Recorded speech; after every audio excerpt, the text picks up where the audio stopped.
Welcome to this Club Soda webinar. The subject will be the F-it button and alternative coping techniques. Thank you for joining me today. My name's Sally Burgess. In October I've been sober for 10 years. My degree's in psychology and I have a bit of a eclectic employment history. My last job, I should issue a trigger warning with this because this might be personal for some people, so if there's anything you think you might be triggered for, come back when I go like this. My last job, I worked as an analyst, tracing and removing child sexual content from the internet. I also helped to monitor the welfare of the rest of the analyst team as well. They had a range of coping techniques, as did I, and that's partly why I'm here today. So, what is the F-it button? It's a point that we can reach after pressure and stress, where our reaction is to use a self-destructive coping mechanism. In Club Soda, that would likely look like somebody who has been sober for a time, drinking. But why do we choose to do this? Why do we choose to press the F-it button? There's a few. One, it can feel good to do something in reaction to the stress and activity. It feels good to do something, to feel like you're doing something about it. Another reason, it may feel easier to take the route that you've done before. It's habit. It's the path of least resistance. And the third reason is it can feel like a release of pressure, and it can be related to low self-esteem, and it's turning the hurt inwards rather than outwards. So how do we stop pressing the F-it button? There are two parts to focus on. One is prevention in advance, and the second one is alternatives to pressing that button in the heat of the moment. Sorry, I've just got my note cards and I'm just trying to flip the page there. Those two parts together can form an effective coping strategy for you. Prevention in advance and prevention at the exact time as well. But every person is different, and you need to identify your own triggers so you can you can avoid them, you can put the strategies in place that are effective for you, and what is stress relieving for you may be annoying for somebody else. It's very, very personal. The analysts that I work with, I hope I did this before to get the people back, I forgot about that. The analysts that I worked with before, they had various coping techniques to fit their own needs, and some examples included going for a walk, really simple, in the heat of the moment, rather than having the activity be there, well, F it, I'll have a drink. Just get out there, be rude if you need to be. Just look after yourself, get out, take that action. Other things you can do longer term are healthy diet, fueling yourself. If you think of yourself as a machine, you've got to put good things in to feel good. Also exercise, any type that you enjoy. Doesn't matter what it is, anything. It will help. Regular sleep, that's a big one for me. Counselling, a stress diary, travel, photography, knitting, meditation. That one would annoy me, but really works for some people. Playing games, whether it be like card games, computer games, board games, whatever you like. Reading, hot baths, watching sport, calling your friends, reducing your caffeine, reducing your nicotine, reducing processed sugar, is to avoid the big highs and the lows, which can make you feel dodgy. When you feel low, you can be more susceptible to stresses, triggers.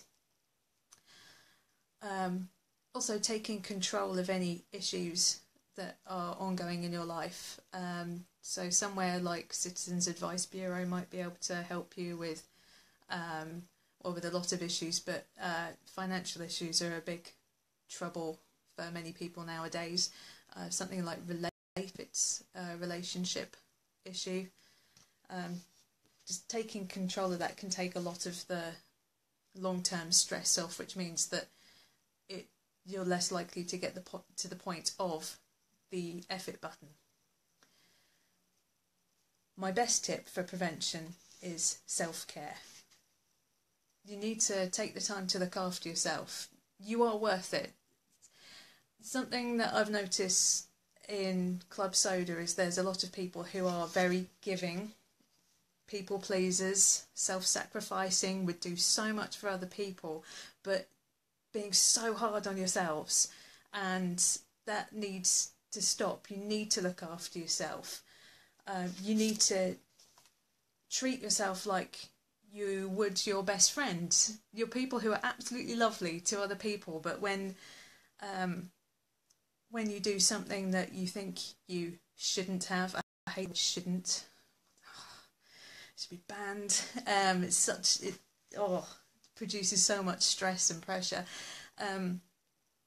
You really kick yourselves, absolutely kick yourselves down, and that doesn't help you at all. It's making you feel worse.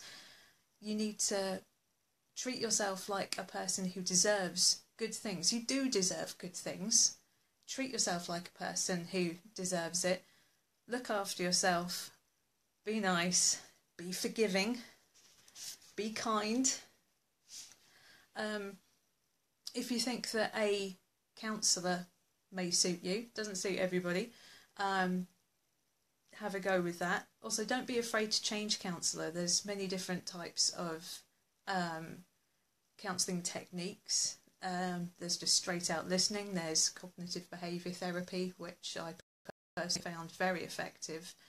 And don't be afraid to change counsellor even though if you think that the technique might be right, if you're not fitting well with the person, it needs to be someone that you trust and that you can tell the things to. Change until you find that good fit, and hopefully that will really help. I've had a few counsellors in my time.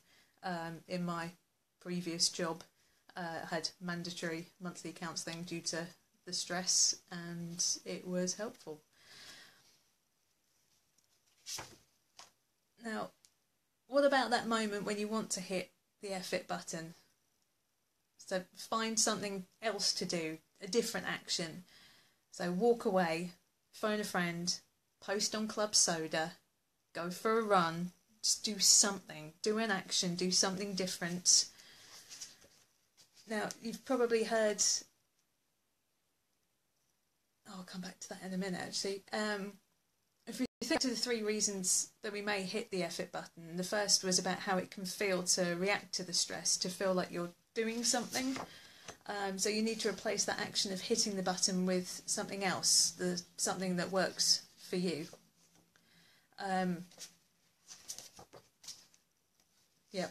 Remove yourself from those immediate stresses. Don't be afraid to walk away. Don't worry about people thinking that you're rude.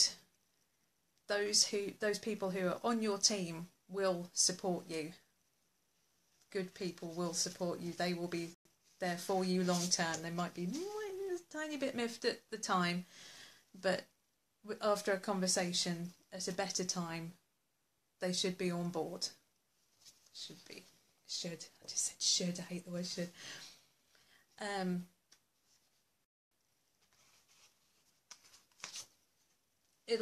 It'll take time, but with practice, those healthy reactions will come easier. Be patient, be kind, be patient and kind like you would to other people. You will get there. You will. Day one, or planning for day one, it can feel like it's impossible. But practice, keep doing it, you will get there.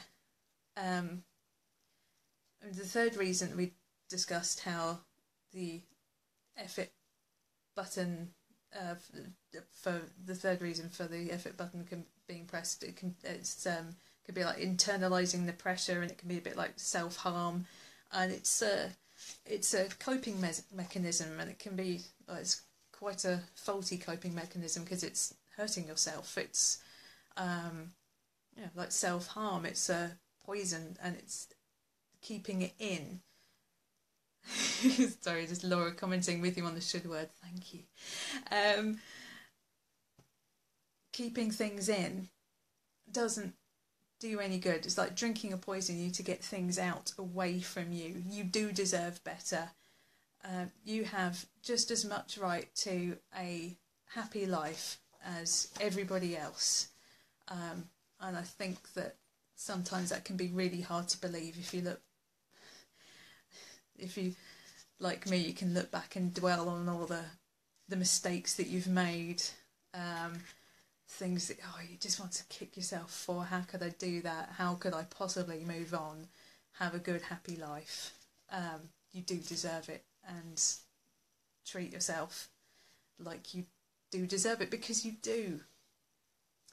Now, what can you do if you hit the effort button? Really, really, really be kind to yourself. Don't kick yourself. These things happen. Now, I've said that I'm 10 years sober in October. I can't even tell you what date in October anymore. There was some point around the 5, 6, 7 year mark where I forgot the date. It's been that long now. It's great. I've had... No, I'm pretty strict on sobriety. For me, my reasons, I can't take in any alcohol at all. It makes me feel quite wonky and wrong, and I don't like it at all. But I have had a few times in those 10 years when I have ingested alcohol, and I'm not going to kick myself for it. These things happen. You just move on. It doesn't affect your journey to sobriety. It's a momentary stall. You just restart your engine, keep moving down that path. You haven't gone back to the beginning because you've learnt things. You've done so well. It's just a very momentary blip. Now, we all need to recognise that we have limitations, and that's okay.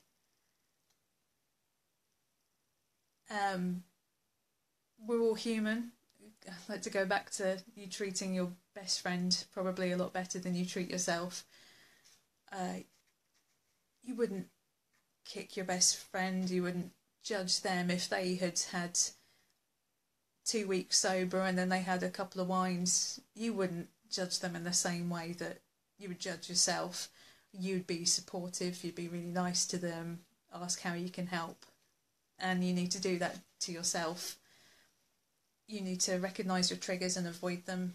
It can be family events, I think, comes up quite a bit in Club Soda, and that's not surprising because that's a pressure cooker of alcohol and family issues.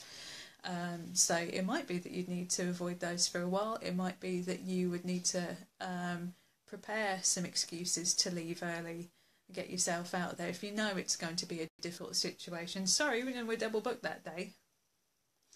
Apologies, I'm afraid we're going to have to leave by 9. We've got, or the babysitter's not available for that long, or we've got a tickets for this film booked, whatever. Just get yourself out of situations that are bad for you And I'll say it again, don't worry about being rude. I think we're all a bit too polite. And you do need to look after yourself. And if being rude means that you can, just like this much rude, it's nothing. If being rude means that you can live a long, happy life, wouldn't people who really care for you want that? Over time, my life has evolved to, it has less saboteurs in, whether they were intentional or not. There are some people who will always be, go on, one won't hurt, just one drink, why are you so boring? I'm not boring, I actually get up on the dance floor first nowadays, and even back, the last 10 years I've done that. And they'll put pressure on, and whether it's intentional to sabotage you or not, there are those people, and my life has evolved to have less of those people in. Relationships change, and some of them strengthen. I've got some really good social groups and friendships that are based, well, none of them are based around alcohol. I'm 10 years sober, none of it anymore is around alcohol. That's the way my life's turned out now, but it's been a very slow evolution over the years, where some people have faded away, new people have come in, and it's been a progression. It's not immediate. Things don't really change on day one when you go sober. The only thing that changes is you and your reactions to situations, you choosing to say no thank you very much, whether it be to an invite or to the alcohol, or both. And it's over time that it becomes more part of your life. It's practice, avoiding those situations where it's where you could press the F it button and it's not throwing it away. I've seen people make comments about, I've ruined it, thrown it all away. No, you haven't. It's fine. Start again. But it's not starting again. It's just restart the engine, keep on that journey, keep going. It's fine. It's not the be all and end all. It's not, you've had one drink, you've had 2 drinks, you've had 5 drinks, might as well buy another bottle. No, just there is no point. There is no point at which you've dived off a cliff. You are not in free fall. You always have that choice to say no, thank you. There's just because you've had 5 drinks, all is not lost. Just because you've got drunk every day for a week, that's fine. You can always pick a point and say, right, that's it, no more, drawing a line here. Let's keep on this journey I've got. What have I learned? What can I do to stop hitting that point again? What is my trigger? Right, I've really got to avoid my mate Dave. He is not very understanding. Didn't like the way he kept pushing drinks on me. Maybe I'll just go to the cinema with Dave for a while. Maybe I'll just avoid him. Maybe Dave can go stuff himself. Sometimes you have to make these decisions. And you figure things out. Don't kick yourself. Be forgiving to yourself. Don't stress out about it. No point in putting more stress on yourself, and move along. Some of this evolution and this progression will be hard. I'm not going to deny that at all. And one of the more difficult things is dealing with the difficult occasions in life sober. It can be pretty full on. And for me, what I've found that helps is to acknowledge that what I'm feeling is valid and appropriate for the situation, even if it is really hard. So, say for my last job, which was difficult, or relationships breaking up or whatever, it is hard, and you acknowledge that things are appropriately hard, and alcohol won't help. It just postpones things, actually drags it out even longer. It makes it harder. Dealing with anything with a hangover is how much harder? I don't even think it's a percentage harder. I think it's a multiple times harder. And then you get into that cycle of trying to hide away from things. And it is, long term, it is just easier to just deal with things, let the hurt, and heal. It's also really essential that you take the time to enjoy the good parts of life, and there is loads of good things in life, and my life sober is way happier than life with drink. And I don't think that's just the alcohol. I think that's also the evolution of the quality of relationships around me, the improvement in my self-worth. It's part of a big package, and I think everybody's deserving of that, no matter what we've done in the past. We all have pasts. We can't keep kicking ourselves for it. I think it was Gary put a good meme up earlier about don't look backwards, that's not the direction you're going. And it's absolutely true. You can't move forwards if you're always looking backwards. You need to look ahead. Where do you want to be? How can you get to that point? And figure out how you are going to get there and what works for you. So I'd like to leave you with 2 key thoughts. Self-care. Self-care, self-care, self-care, self-care. I've said that. I can't emphasise it enough. Really do look after yourselves. It sounds like fluffy nonsense. I promise. Look after yourselves. Take that time. I know it's hard to find the time when you've got everything else going on, job, family, hobbies. Just give yourself time to restore, to recover, to find your own headspace that you're comfortable in, rather than that can be part of the problem with drinking, is the ritual is that is taking time for you, but it's not in a constructive fashion for you. You need to still take time for you, just not with alcohol, and you need to take more time for you than you ever did with alcohol. Self-care, self-care, self-care. The second key thought, there's no harm, no shame in asking for help. We all need help. You'd never judge somebody else for asking for help, and yet we're all... I've seen my bubbly friends on Club Soda. You're all very independent, hard-working people, and sometimes you do need a helping hand in life, and you'd never begrudge it if somebody else asking for help. When somebody does ask for help on Club Soda, how many people comment and say, "Oh, you can do this.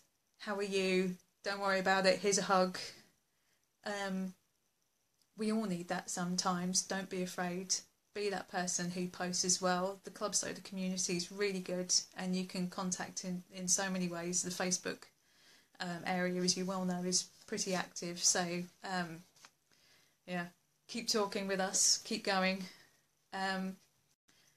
Resources-wise, I mentioned cognitive behaviour therapy before. It's really worked for me. There's a really good book that I'd recommend called Mind Over Mood. You can get it for about £18 on Amazon. It helps with statements that I know I had about things will always be this way. 100% people always think this about me. There's no point. I will always drink. It's those always, 100%, never, those absolute statements that cognitive behaviour therapy challenges that fixed thinking. If you can break a little crack into your thinking that, well, maybe 95% of the time it'll always be like this, then it allows for the thought that, well, 5% of the time it isn't always this way. well, maybe I've got a chance to do this, maybe I've got a chance to change, maybe the world isn't entirely how I see it. It isn't so set. Things can change. You can change. You can change your future. You can change how you react to stuff. It's a really good book. It's a workbook. I initially bought it when I was in a moderate depression, and it has exercises that are like a page at a time. You just fill in a little chart or something, and it only takes, it's a small chunk, maybe 10-20 minutes of time. So even when I was feeling low and my concentration was absolutely shot, so I don't know if that happens for anybody else, because this workbook really helped for me. I think it may help for other people, it may not help you, but if you're given lots of different options, suggestions, you pick out the ones that will fit for you. Just because for me, when I want to hit the F it button, I would walk away. That may not work for you. It might be calling a friend that would work for you. You find which ones fit for you. There's probably plenty more that I haven't mentioned. You find what's right for you and do that. And maybe that should be your F it button instead. F it, I'm going to look after myself. F it, I'm going to walk away. Not F it, I'm going to drink. It's F it, I'm worth this effort, this sobriety. I hope that this in some way has helped anybody. Hope it's given you a couple of ideas how you can help yourselves, or even if it's just confirms that the actions that you take around the F it button, yes, other people have the same idea. It's just confirmed that. I hope that it's helping some people, like Laura's comment about watching Doctor Who in the bath. That is good self-care. I was going to ask if there are any questions. I saw there was a question earlier about 10 years, almost 10 years sober. How did I do it? I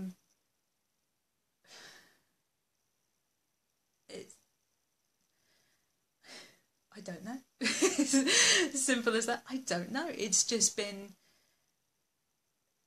a day, a week, another day, another week, another day, another couple of days, another week.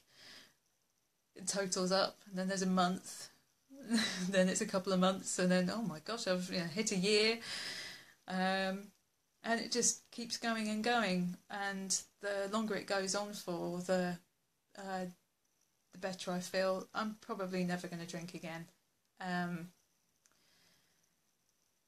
For me, it makes me feel so low. It's not worth it. I think some people might be able to relate to that. I'm probably going to keep this way. I love club soda. I think sober life is great. I'm really pleased there's so many decent non-alcoholic drinks coming out nowadays. Because 10 years ago, would you like Diet Coke or lemonade? Water, thanks. Yeah, 10 years.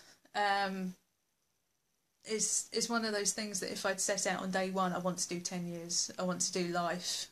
No way. Absolutely no way. All you can do is take it one day, one event at a time. And yeah, like I said before, if things don't go entirely to plan, for example, there's the Christmas 2009 incident with Bailey's chocolate truffles.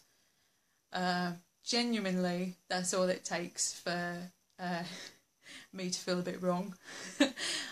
Somebody had, despite me telling them over and over that I don't drink, they bought me some alcoholic truffles. I hit the F it button. I went, stuff it, chocolate, alcohol, let's just do all the things that are wrong for me. Ate the lot.